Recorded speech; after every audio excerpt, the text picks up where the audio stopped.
Hey everybody, it's Ryan from Divimath, and I'm really excited to show you a new product today that is going to open up a lot of new doors and a lot of possibilities for the Divimath video system. This is the HDMI video transmitter, and it has so many applications. So number one, you can use it as a relay. You can have a video receiver that then connects to the HDMI input of this and rebroadcasts it with 1 millisecond of additional latency. So it's super easy to pilot from that. The next cool thing that this can do is you can connect it to a computer. So being connected to a computer, you can stream your games like Velocidrone or first-person shooters or whatever, all at 1 millisecond of latency and through multiple rooms throughout your home. So very cool. And then another cool thing that you can do with this is you can connect other types of cameras. So I've connected a high quality cinema camera to this at 1080p 24 FPS, and the picture looks great. And then one last thing that you can do is you can create your own FPV video camera all on your own. So this is a Raspberry Pi 2W with an IMX708 sensor on it, and you can use this with the HDMI video transmitter to do additional things like image processing, run AI models, whatever you can think of, but also run whatever kind of camera you want to run. So this is a cool product, and I'm thinking you're going to like it a lot. Now, just one disclaimer. This is not optimized for reading spreadsheets and pixel peeping. The keys of this is that the latency is 1 millisecond and it has high power output at 1 watt.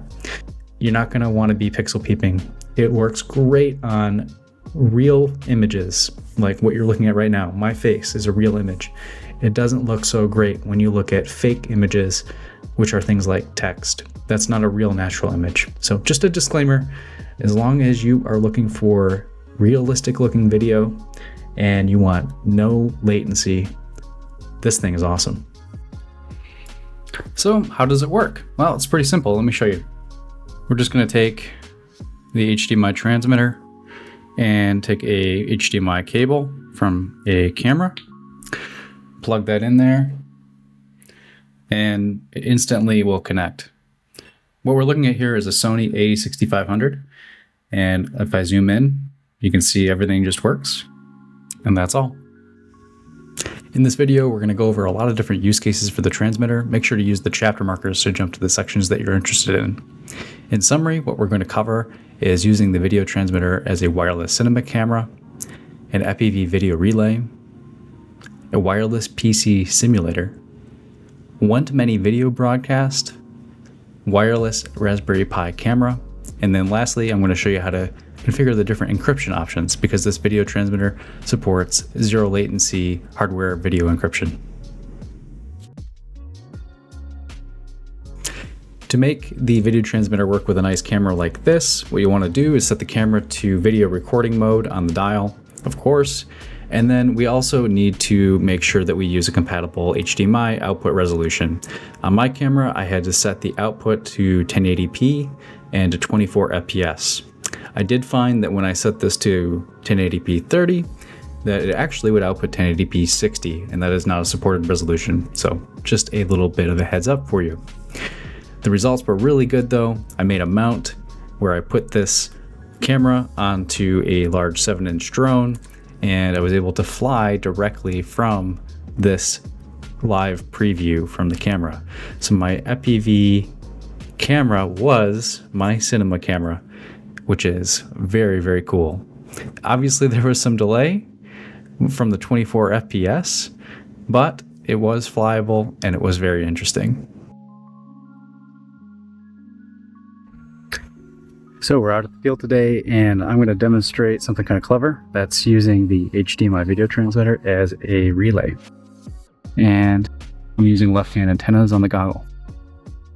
Our goal here is to fly out past these hay bales and below the ground level and fly behind some obstacles while we have the drone up in the sky pointing down so that it gets a good line of sight view of the drone, even though the drone is behind a bunch of obstacles. This is going to extend operational range, be able to see beyond obstructions by getting nice line of sight to the drone. Here's some tips that I have for this. You're going to want to have large frequency separation and then alternate your antenna polarization. But look at these results. It's great. I'm flying low to the ground, no latency that I can feel, and I can go right behind this obstacle, and I clearly don't have a good line of sight to this, but it does with the drone above. All right, so what else can we do with it? Well, we can plug it into our computer. So check this out. Just take the HDMI cable from your computer and plug it into the transmitter. And then instantly, you've got another monitor right here. And let's take a look. You can see I've got the full YouTube seeking here. It just shows up as another monitor instantly. Then we go in here and we can adjust the resolution on this monitor. So let's bring it up to 1080p. And then we get a little bit higher res. There you go. You can see all this right here. So what I use this for personally is I like to do wireless video games with it. So I can go to another room in the house and I can play a game with zero latency. I also use it as a quick wireless HDMI monitor. So pretty neat. And then the last really cool thing that I'll do with it is, as a race director, I'll transmit the 4-up view of the race so that anyone with a screen can tune in and see the 4-up view on their goggle or on their monitor. So pretty cool. That is freaking genius. Well, it's receiving 4 video channels and rebroadcasting it on a public channel, so anybody can spot on a different race band channel if they would like to. 4 videos in one. That's genius. Yeah. That's actually genius.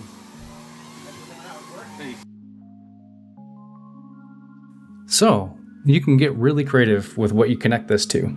This is a Raspberry Pi 2W, and then I take the HDMI output out of that and plug it into the HDMI video transmitter. And then I've got a IMX708 sensor right here, and you can pick a lot of different options: zoom lenses, things that are better at night, whatever you want. And then you can run image processing and tracking algorithms on this Raspberry Pi. So I'm going to plug it in and we're going to take a look at what it looks like. So that's booting up here, and you can see the kind of the boot of the Raspberry Pi. And then there we are. Just to prove it. This is the Raspberry Pi transmitting. So it's a pretty good looking picture. Yeah, you can do a whole lot of tuning with this, a lot of tweaking. It's kind of flickering there because I'm really close to the antenna, but you kind of get the point, right? So pretty cool. Pricing on this is going to be higher than what you might expect. So this is a very niche product, and we don't expect to sell a tremendous amount of them. It supports video encryption also, and it can be turned off if you want to make it public and have anyone be able to access the feed. All of that said, the price on this is $299, and you'll be able to buy it at divimathinc.com. So that's the HDMI video transmitter. Our goal when we made this product wasn't to sell millions and millions of units. Of course, that would be kind of nice. No, our goal was to be able to enable new types of applications that weren't possible before, to be able to empower our customers to be able to do things that they want to be able to do that they weren't able to do. And I think we've delivered on that. A quick note, it is possible to configure the video transmitter to not be encrypted, to be able to connect to a standard HD0 video receiver. So if you're a customer that doesn't need the encryption, don't worry, you can turn it off. I'll show in the video later how to do that. Now, if you are an NDAA customer, I think that you'll really find the encryption and the NDAA compliance to be really great features. And I've got a bunch of products that you can choose from right now at divimathinc.com that will serve you well. So with all that said, I'm really excited for what we're going to be able to do in the future. And the rest of this video, I'm going to go into a little bit more details about what you get in the box and how to configure things. Let's take a look at what we get in the box. This is the Divimath HDMI Digital VTX. Open up the box and take a look inside. we've got the VTX and the accessories. So take the VTX out. It's got the micro HDMI port and the UART and power inputs here, and set that off to the side. Also in the box is the accessories. So we have a power wire. This has got a JST on it, so you can power it from a flight controller, and then a JST GH for a locking connector into the video transmitter for power and for data. Also on here we have a UFL retention bracket. So that would just go right here, and then we have a few screws for holding down the UFL. There's an optional accessory kit that you can get, and that's going to add a cooling fan. This is a nice 12-volt fan that'll keep the unit nice and cool. And there's a little spacer here, and then it's all held in with M2.5 screws that screw into the aluminum case here. That then is powered off of a USB-C power delivery trigger board. As you see here, it's outputting 12 volts. You can also power this off of 5 volt, but the power source probably won't have enough amps, and it's going to run the fan quite a bit lower speed. But just from experience, I can say I've had good success powering this off of just about any USB port or power bank. So again, this will be an optional accessory that you can purchase later if you want to use the HDMI video transmitter in a different way than on a drone. The video encryption is all handled in hardware and has no latency penalty that is added, which is really unique for video encryption. It is AES 256 and it's implemented at the hardware level. So it's very, very impractical for someone to be able to crack the encryption on this. The only way that they could practically do that is to have our video receiver and then try to flip through all of the possible password combinations. So this is a very unique, very fast encryption system. If latency and encryption are important to you, this is going to be your go-to solution. Let's take a look at how to configure the encryption settings, or as we call it, the broadcast mode. There's 3 modes. Number 1 is NDAA broadcast mode. This is where only NDAA receivers will be able to see the video. The next one is encrypted mode. That one requires the correct password to be entered in order to see the video.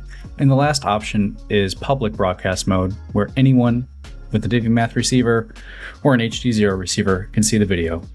In order to receive NDAA video and to decode encrypted video, you need a goggle like this Divimath goggle. This has the necessary software and hardware in order to decrypt the encrypted stream.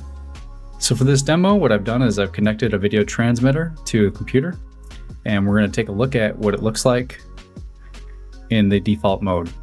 So in the goggle, what I'll do is I'll scan. That's going to automatically find the channel as video and connect. Now from there, you'll see that video is streaming, and in the top corner right here, there's a shield icon.